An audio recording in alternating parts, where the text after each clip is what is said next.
Hi everybody, it's Colette Baron-Reid. Before I get into the Astro Oracle reading, don't forget this Thursday, the 21st at 7 p.m. Eastern Standard Time. It's Mystical Connections with me and John Holland. If you want to see two wild and crazy mediums do their thing, come and join us. It is going to be a blast, and I'm very excited. So we have a few tickets left. There's definitely a link somewhere.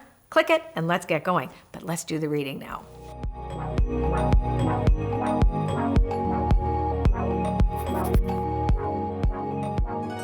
All right, let's get going. So the Astro Oracle is, I do a reading for 12 zodiac signs. You're going to get 9 cards at the end. You know why? Because each one has 3 cards.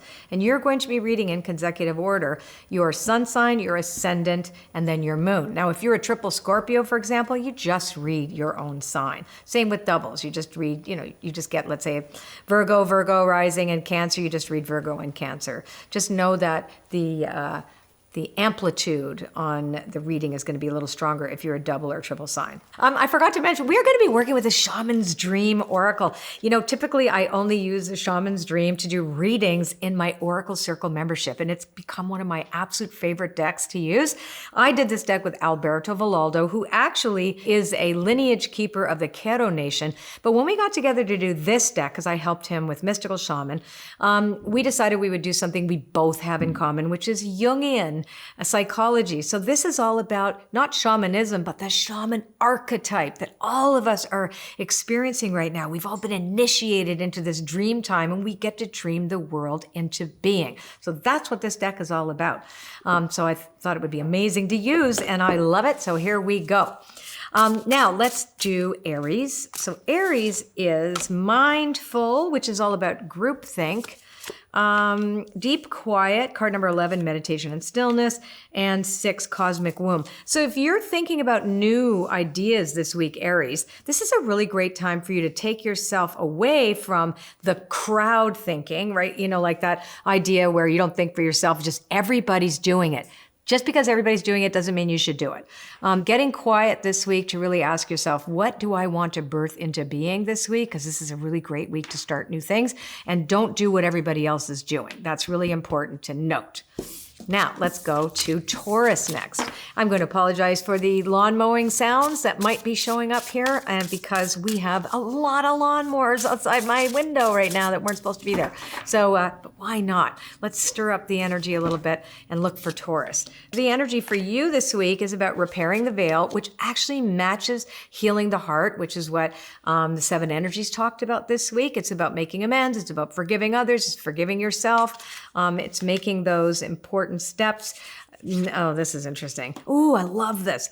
Okay, so you have Falling Angel, which is about spiritual narcolepsy. When you fall asleep at the wheel and you're all so spiritual, everything is so fabulous, and then you get all sucked in by your own, woe is me, and you forget you have a partnership with the divine. That's okay, because everybody does it. So the trick is this week is to be more in contact with the galactic mushroom, which is the divine matrix, to remember that that's where you're supposed to be manifesting from, and not to fall prey to your negative thinking. Okay, negative bias needs to go this week. No, it's okay. You might get there just a tiny bit, but your job this week is to make those, to really repair the veil, forgive yourself if you've made a little bit of a misstep, and get back right on track. Same with other people. Give people a hall pass this week. So that was Taurus. Now I'm going to look at Gemini. I'm going to do the special shuffle. We're going to look at Gemini now. Gemini starts with Eye of the Needle. Intentionality is really crucial for you this week.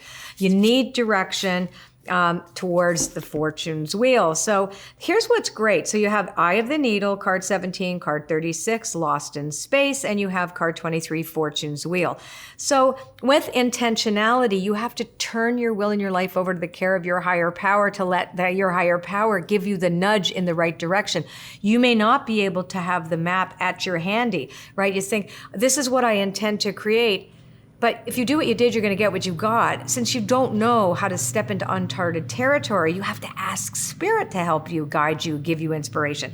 That's where luck and right timing come in. When you align your energies with the energies of your higher power, anything becomes possible. What a great reading for Gemini. Now let's take a look at Cancer. Me. I say that every week. You don't need to know. By now you know. Like my husband is an Aries and I am a Cancer. 2 pushy signs. I win. Not really. Okay, he's an Aries. All right, so let's do this. So Cancerians, let's see your energy this week. Oh, superpower is curiosity, and we know that's true.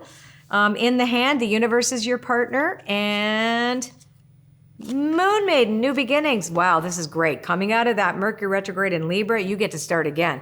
This is awesome. Here we have again, curiosity will always enable you to not pass judgment as say, I wonder what this means. I wonder what I'm making this mean. I wonder what else this could mean.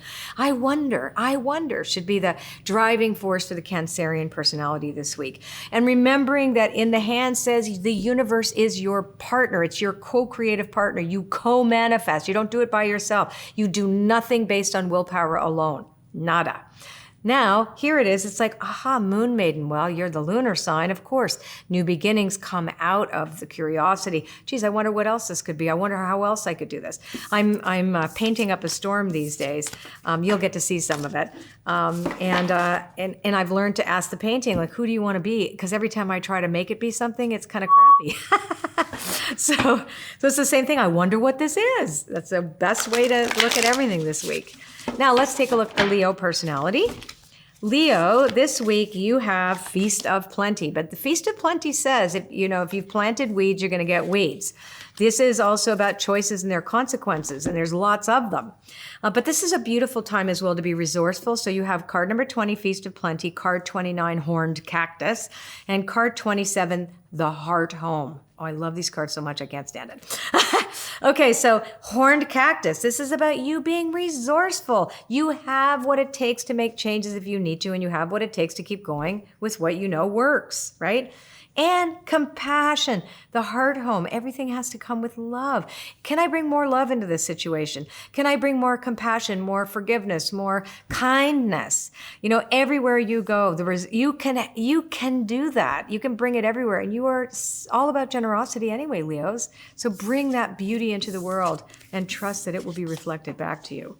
And sometimes it's not going to come from the exact source that you give it to. It'll come somewhere else. Just know you are the conduit of spirit. Now, Virgo, let's see what Virgo has to say to us this week. That's for my beautiful Anna. Okay, Benefactor, Vanishing Mirror, and Curiosity. So we have card number 3, Benefactor, card number 58, the Vanishing Mirror, and card 53, Stranger. Now, what this is the first card, Anchor card, is about grace and generosity. You must give this to yourself.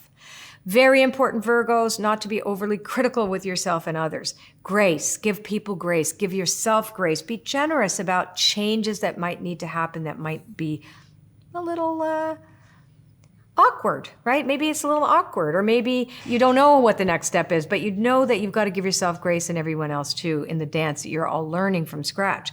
The next one is about ego sublimation. So we're looking at the Vanishing Mirror. It's really about spirit first, small self second.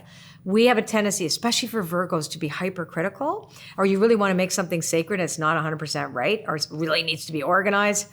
And in this case, it's saying, you know what, your need to control the environment and control the outcome has to go. And ask, when you look into that mirror, what does spirit want? And why do I say that? Because of curiosities. The Stranger card.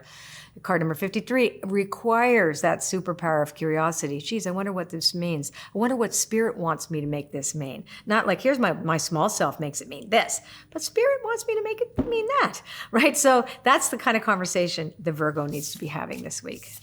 This is good. We've had lots of weeks of turmoil, and this week feels like we're kind of regrouping, as it feels like a really nice energetic regrouping. Yeah. Okay, now we're going to look at Libra. So remember, if you're Libra Sun, Libra Rising, or Libra Moon, this is for you. This is my husband's favorite card in the deck. Joyful Muse. Inspiration. Unmarked Trail, which is revelation. And the cosmic womb, not the womb, the cosmic womb, which is all about birthing something into being, the divine feminine. So it's card 33 in the Shaman's Dream, card 57, and card number 6. So we are looking at the joyful muse, which is all about being a conduit for inspiration and creativity. Creativity doesn't come from your ego. It comes through you. And this is all about being inspired. And how do you be inspired? Letting spirit feel through you. You know, you become the artist, but the great artist is using you as a paintbrush. You understand that? So that's how you have to see the world this week. And you're stepping into an unmarked trail. But the revelation that comes with like, ooh, discovering something new is what's coming for Libra this week. And it is about birthing something. The cosmic womb requires us to go within a little bit. It's a watery card of saying like, I need to nurture myself and whatever it is that I'm doing. I need time to nurture it. And all the different feminine qualities, from that fierce quality of protection to the awakened creative self, that's really coming up for Libra this week. Now let's take a look at Scorpio. That's for my beautiful Aisha. Perfect storm. Experience life as it comes. Okay, so that's a big noise. So here we have, oopsie, let's get this even. We have, for the Scorpio personality, we have got a perfect storm. Courage to step into life, not allowing yourself to see anything that might have occurred as creating you into a victim, for example, because there's no need for resentment, actually. This is really about going into your heart, because remember the theme for this week is forgiveness. It's about, loving others, etc., instead of, trying to shred them, tear them apart, gossip, do whatever. I'm not to say that all Scorpios are doing that, but you know what I'm saying. It's not about that. It's about that this isn't what you should be doing. You should be stepping into life with the magic of the raven and seeing all the synchronicities that are yours and taking your attention off everybody else. The benefactor is about grace for yourself and others, right? So be generous with yourself and others, and you're going to find that they will be generous back to you, and including yourself, right? This is a beautiful card to be reminded that, man, Scorpio, you are like the phoenix that rises up from the ashes. You are the scorpion with the exoskeleton that you can become resilient in the most amazing ways. Drifter is about experiencing life as it comes. Just be with whatever. Be with life as it is. Card number 14. So 44, 3, and 14 are the cards for this reading for Scorpios. Now we're going to go to Sagittarius. Okay, so let's look at Sag. So Sag is first breath, which is beginner's mind, empty well, time to replenish, and sky bridge. So that's card number 21, card number 16, and card 47 of the Shaman's Dream. Let's tell the story for Sag. So here we have beginner mind. So basically you have to be in a teachable position this week. Sagittarius, be open to what others are bringing you, whatever life is bringing you. Be teachable. Say, what can I learn from this? Not like, what lesson do I have to learn? It's more like, ooh, this is an interesting subject. I wonder. That's how you got to go. Also a time for you to back off. Like time to replenish. Go to the spa. I can't go to a spa. Like that'd be nice, right? Thinking like go to a spa in your head. Go to a spa in your head. Take a salt bath. Special self-care time is going to be really key to replenish your energy. Remember, you can become an empty well if you're not careful, right?